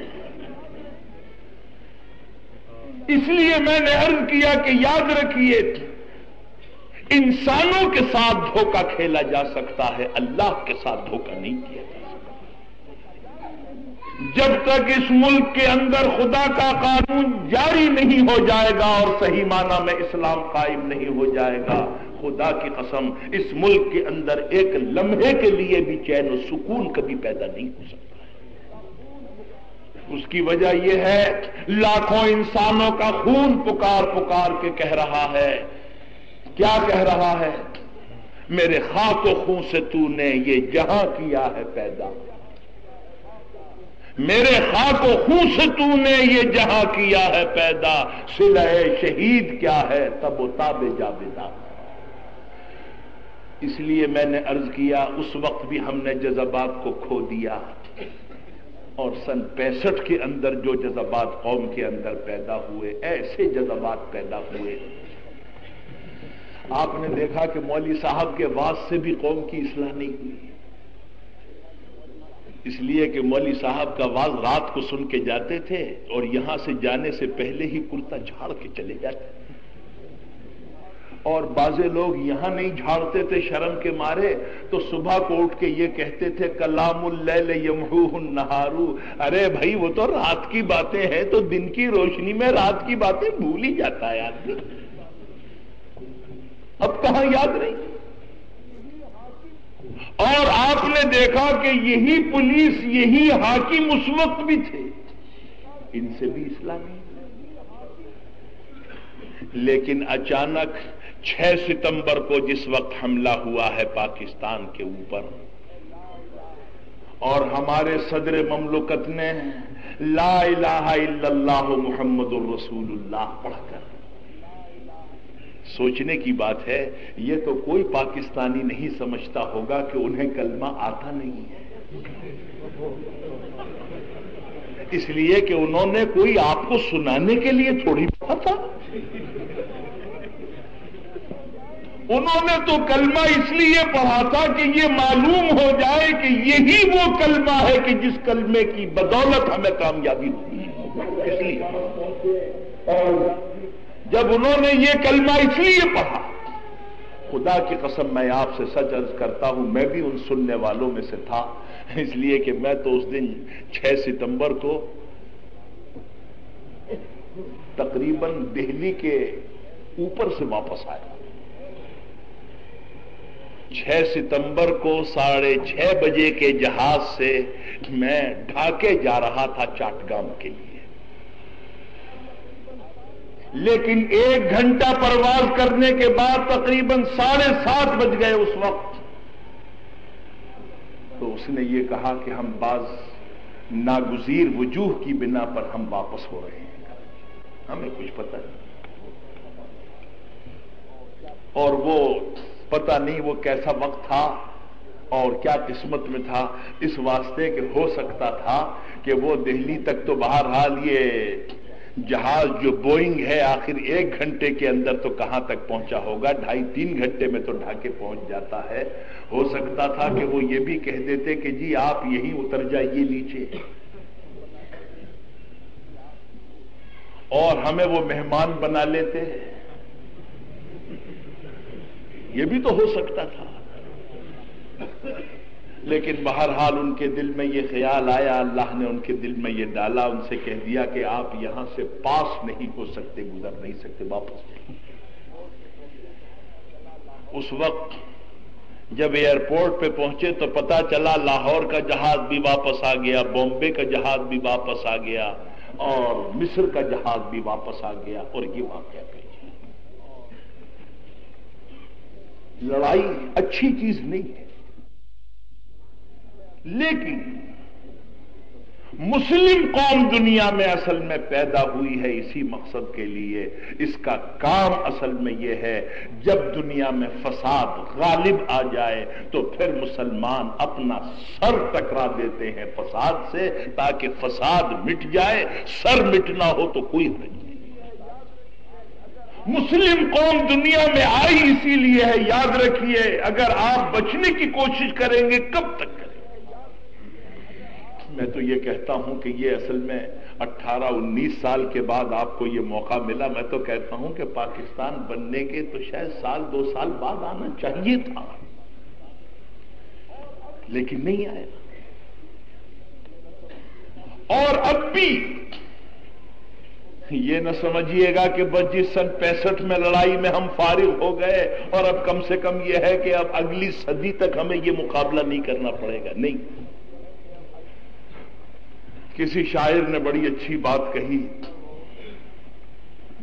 اس نے کہا کہ ہوا سے لڑو تند موجوں سے الجھو، ہوا سے لڑو تند موجوں سے الجھو، کہاں تک چلو گے کنارے کنارے، ہوا سے لڑو تند موجوں سے الجھو، کہاں تک چلو گے کنارے کنارے، اور سفینہ وہاں ڈوب کر ہی رہے گا، سفینہ وہاں ڈوب کر ہی رہے گا، جہاں حوصلے ناخداؤں نے ہارے۔ یہ تو دن آنا ہے، آ چکا ہے، پھر آئے گا۔ لیکن میں نے عرض کیا کہ اصل میں مسلمان یہ جو کلمہ پڑھا گیا تھا اس کا مقصد یہ تھا کہ دیکھیے اس کلمے کی تاثیر یہ ہے کہ ساری قوم کے اوپر ایسا اثر ہوا۔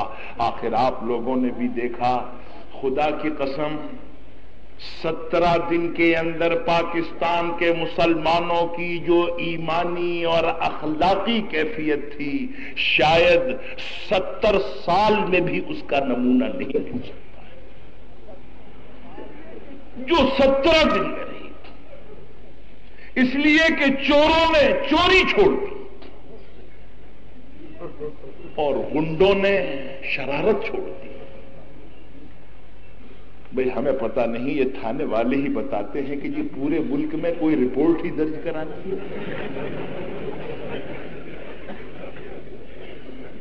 اس کا مطلب یہ ہے کہ بھئی آخر کوئی جرم ہوا ہی نہیں، اور حقیقت یہ ہے مسلمان قوم کو اگر فرشتوں کی طرح پاکیزہ بنانے والی اگر کوئی چیز ہے تو جذبہ جہاد ہے۔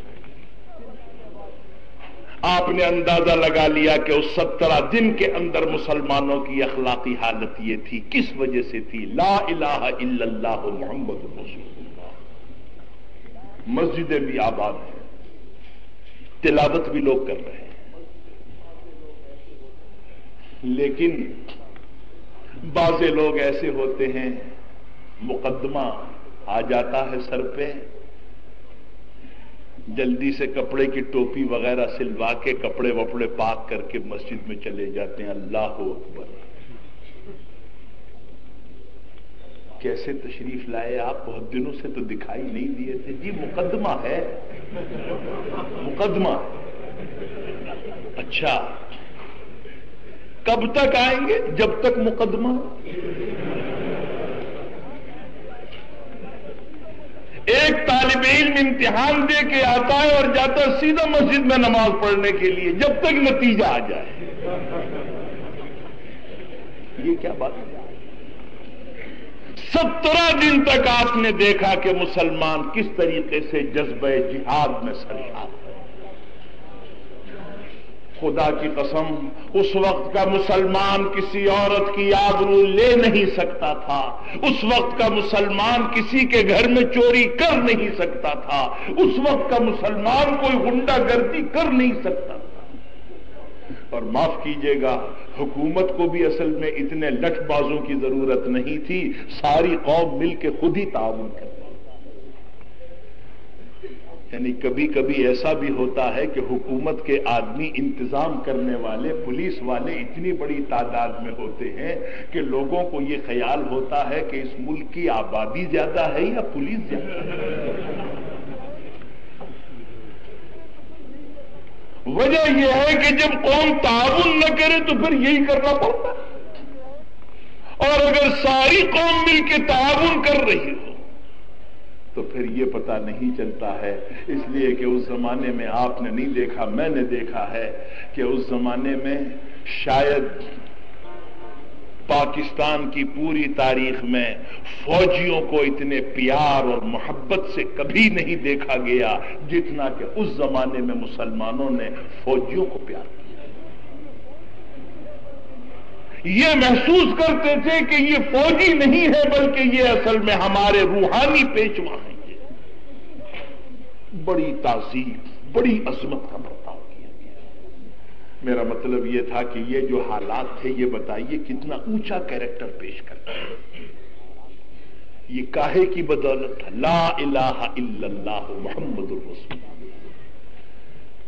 پھر بھائی بات یہ بھی ہے اصل میں ہم چھوٹی سی کرسی پہ بیٹھ کے پڑھیں تو اثر بھی چھوٹا ہوتا ہے اور کوئی بڑی کرسی پہ بیٹھ کے پڑھے تو اثر بھی بڑا ہوتا ہے. بہرحال یہ اسی کلمے کا اثر تھا کہ ساری قوم جو تھی اصل میں بااخلاق ہو گئی، خدا ترس بن گئی. پھر اس کے بعد جنگ ختم ہو گئی.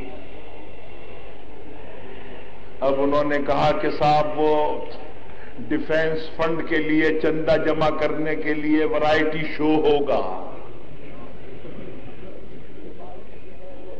اور وہ فلانی بائی جو ہے وہ ناچیں گی، اس سے جو آمدنی ہوگی وہ ڈیفینس فنڈ میں دی جائے گی. اس کے بعد آپ نے دیکھا کہ بد اخلاقی کی اور عریانی کی حد ہو گئی. کیا ایمانداری سے بتائیے، اللہ نے جو ہمیں فتح عطا فرمائی، جو خدا نے ہماری مدد کی، اور حقیقت یہ ہے یہ کوئی بات غلط بات نہیں ہے. ہو سکتا ہے کہ اللہ تعالیٰ نے فرشتوں سے اور ملائکۃ اللہ کے ذریعے سے ہماری مدد کی، اس لیے کہ یہ ضروری نہیں ہے کہ ملائکۃ اللہ غزوہ بدر ہی میں آ سکتے ہیں اور غزوہ احد ہی میں آ سکتے نہیں، بلکہ اصل میں دل کی کیفیت ویسی پیدا کر لیجئے ہر جہاد میں فرشتے آ سکتے. فرمایا کہ فضائے بدر پیدا کر فرشتے تیری نصرت کو، فضائے بدر پیدا کر فرشتے تیری نصرت کو، اتر سکتے ہیں گردوں سے قطار اندر قطار اب بھی فرشتے آ سکتے. اور کیا عجب ہے کہ فرشتوں کے ذریعے سے اللہ تعالیٰ نے مدد فرمائی ہو، اور اس سے پہلے بھی اللہ نے مدد کی. لیکن اس کے بعد آپ نے دیکھا کہ ہم نے اللہ کے اس انعام کا بدلہ کس طریقے پہ دیا.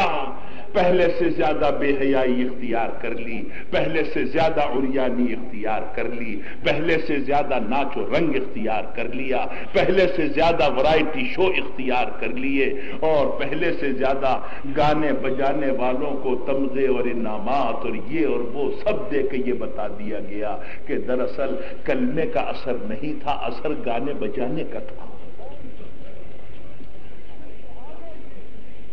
اور اس پہ سونے پہ سہاگا یہ کہ بعض ایسے بدبخت بھی آ گئے کہ جنہوں نے یہ کہا کہ اصل میں اس پرانے اسلام میں تو کچھ رکھا ہی نہیں ہے، یہ تو اسلام کی نئی شکل ہم پیش کریں گے۔ لیکن خیر الحمدللہ وہ بھی دفع ہو گئے۔ ڈاکٹر فضل الرحمان صاحب، کسی نے صحیح کہا، اس نے کہا کہ بلا سے غیر کو جنت ہی کیوں نہ مل جائے، بلا سے غیر کو جنت ہی کیوں نہ مل جائے، مگر یہاں سے تو غارت کرے خدا اس کو۔ وہ بھی یہاں سے ختم ہوا۔ سوچنے کی بات ہے، تمہیں جو کامیابی ہوئی وہ قدیم اسلام کی وجہ سے ہوئی یا جدید اسلام کی وجہ سے؟ قدیم اسلام کی وجہ سے تو ملائکۃ اللہ کی مدد بھی ملی، اور جدید اسلام کو پیش کرنے والا بمبئی بازار کے جلسے میں اسے کھڑا کر دیجئے، خدا کی قسم آپ کے مجمع میں سے کسی ایک آدمی کا بھی تعاون اسے نہیں ملے گا۔ تو ہماری حکومت کو یہ بات بھی اصل میں سوچنی چاہیے، اللہ نے ہمارا سر اونچا کیا ہے، سرخ روئی اللہ تعالیٰ نے ہم کو عطا فرمائی ہے، ہم کو کام وہ کرنے چاہیے کہ جس سے اللہ راضی ہو، رسول ہمارا خوش ہو۔ اور اگر ہم نے اسی طریقے سے پھر اسلام کو پیچھے ڈالنا شروع کیا تو میں نے جیسا کہ عرض کیا مطمئن کبھی نہیں ہونا چاہیے، دشمن برابر طاق میں لگا ہوا ہے۔ اور وہی پاکستان کا تو وجود اصل میں آپ سمجھیے، بھارت والے یہ سمجھتے ہیں کہ ہماری دشمنی کا سب سے بڑا سبب جو ہے پاکستان کا وجود ہے۔ جب تک دنیا میں پاکستان ہے، بھارت اپنے دل سے بغض نہیں نکال سکتا، اپنے دل سے دشمنی کو نہیں نکال سکتا۔ بہرحال یہ ایک اسلام کی نشانی اور ایک اسلام کی علامت ہے۔ ایک بات آخر میں کہہ کے میں ختم کر دوں گا۔ ہمارے سرکاری اور نیم سرکاری، کیا کہوں، لیڈر کہوں یا ملازم کہوں، سمجھ میں نہیں آتا۔ اس کی وجہ یہ ہے کہ ایک وہ بنیا تھا، اس کی دکان سے اصل میں کوئی ہجڑا کچھ چیز لے کے بھاگا، تو وہ دکان والا یہ سوچنے لگا کہ میں اس کو مرد کی گالی دوں یا عورت کی گالی دوں۔ تھوڑی دیر تک تو وہ یہی سوچتا۔ اس کی وجہ یہ ہے کہ میں ملازم کہوں یا لیڈر کہوں تو وجہ یہ ہے کہ جتنے ملازم ہیں وہ سب لیڈر ہو گئے۔ اس لیے یہ سمجھ میں نہیں آتا اصل میں کہ ان کو لیڈر کہا جائے یا ملازم۔ بہرحال ان کو یہ بات معلوم ہونی چاہیے کہ پاکستان یہ افغانستان تک کی سرحد کا ایک ملک نہیں ہے۔ یہ آپ کا خیال غلط ہے، بلکہ پاکستان جو ہے یہ سارے عالم اسلام کے لیے ایک آہنی دیوار ہے، ممالک اسلامیہ کی حفاظت کے لیے۔ اگر اس دیوار کو بیچ میں سے ہٹا دیا جائے، تھوڑی سی دیر کے لیے، خدا نہ کرے، خدا نہ کرے، اگر آپ اس کو بیچ میں سے ہٹا دیجئے تو خدا کی قسم میں سچ آپ سے کہتا ہوں، افغانستان، ایران، عراق، یمن اور اسی طریقے سے جتنے بھی یہ ممالک ہیں، معاف کیجئے، ان لوگوں میں اتنا دم خم نہیں ہے کہ اصل میں وہ بھارت کی ایسی اسلام کش طاقت کے ساتھ مقابلہ کریں جو 40 کروڑ کا جو ملک ہے اس سے مقابلہ کریں، ان کے اتنے اسلحہ سے مقابلہ کریں۔ ان کو اور ہم کو سب کو یہ بات سمجھنی چاہیے، یہ پاکستان جو ایک اسلامی ملک ہے یہ ایک وطن ہی نہیں ہے بلکہ سارے عالم اسلام کی حفاظت کے لیے لوہے کی دیوار ہے۔ اگر اس دیوار کو آپ نے بچا لیا سارا عالم اسلام محفوظ ہے، اور اگر خدا نہ کرے اس دیوار کو نقصان پہنچ گیا تو سارا عالم اسلام خطرے میں ہے۔ اس لیے پاکستان کو صرف آپ ایک علاقہ اور ایک خطہ نہ سمجھیں اور صرف ایک اس کو وطن نہ سمجھیں، بلکہ آپ یہ سمجھیں کہ یہ امانت ہے عالم اسلام کی، اللہ کی اور اللہ کے رسول کی امانت ہے۔ بہرحال عرض یہ کرنا تھا کہ آپ اپنے اندر دفاع کا جذبہ پیدا کریں، اپنے اندر روح جہاد پیدا کریں، اور ساتھ ہی ساتھ آج کے دن ہم ان لوگوں کے حق میں دعائے مغفرت کریں، درجات کی بلندی کی دعا کریں کہ جو اس جہاد میں کام آئے ہیں، جام شہادت انہوں نے نوش کیا ہے، اپنی جانوں پر وہ کھیل گئے اور ہماری اور آپ کی عزت و آبرو کو انہوں نے اونچا کر دیا، بلند کر دیا۔ اللہ تعالی جنت میں ان کے مقامات اور ان کے درجوں کو اونچا فرمائے۔